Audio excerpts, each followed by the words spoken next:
अमीर खुसरो की रचनाएं।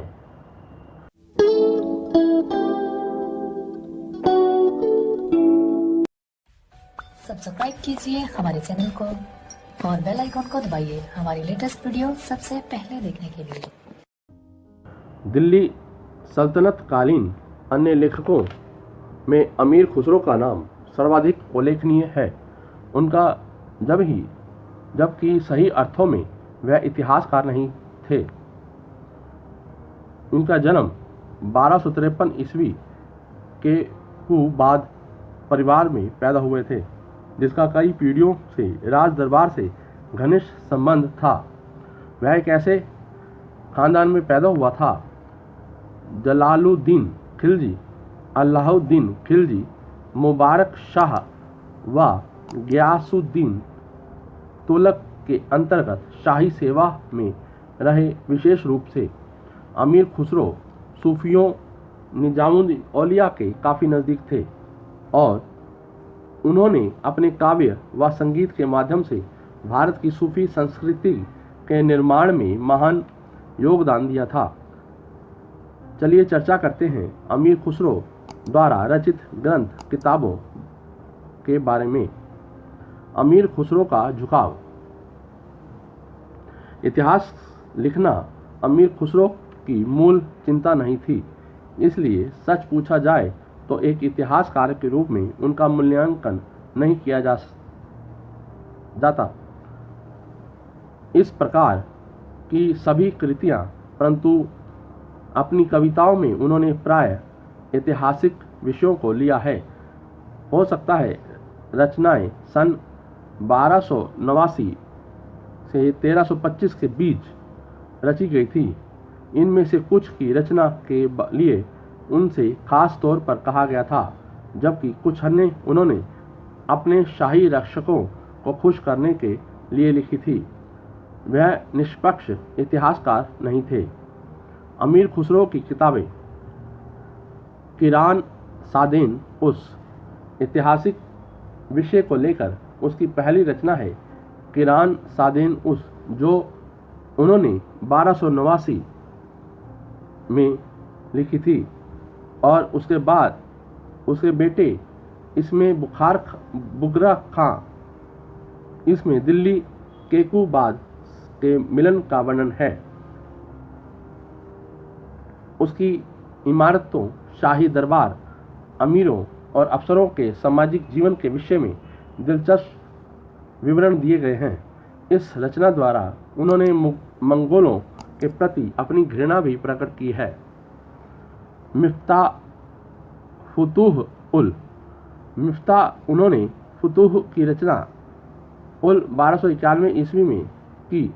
इस रचना में उन्होंने जलालुद्दीन खिलजी के सैन्य अभियानों, मालिक छज्जू का विद्रोह व उसका दमन, रणथंबोर पर सुल्तान की चढ़ाई और अन्य स्थानों की विजय पर विचार किया है। खजाइन फुतूह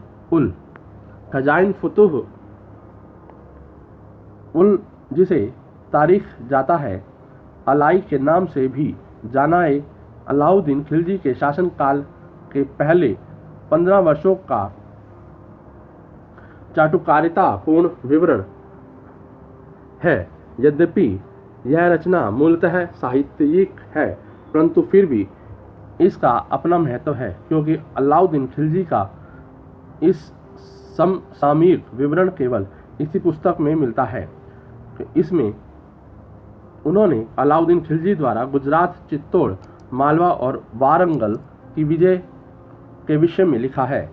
इसमें हमें मालिक कफूर के दक्कन अभियानों का आंखों देखा विवरण मिलता है और भौगोलिक और सैन्य विवरणों की इसमें भारत का बड़ा ही अच्छा दृष्टि से यह काफ़ी प्रसिद्ध है चित्रण है और साथ ही अलाउद्दीन के भवनों व प्रशासनिक सुधारों का वर्णन किया गया है।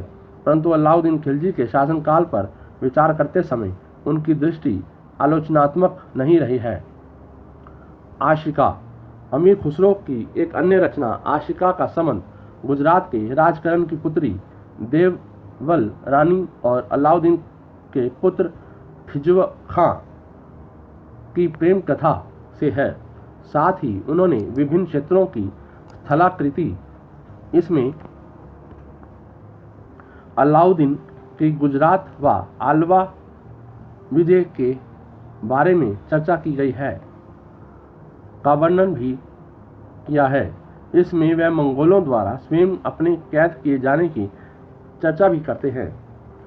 नूह सिपिहर एक अन्य पुस्तक जहां हिंदुस्तान और उसके लोगों का अच्छा चित्रण हुआ है, वह नूर सिपिहर है। इसमें मुबारक खिलजी का बड़ा साथ जलवायु, उन्होंने मुबारक शाह के भवनों के विजयों के साथ ही चातुकारतापूर्ण विवरण है।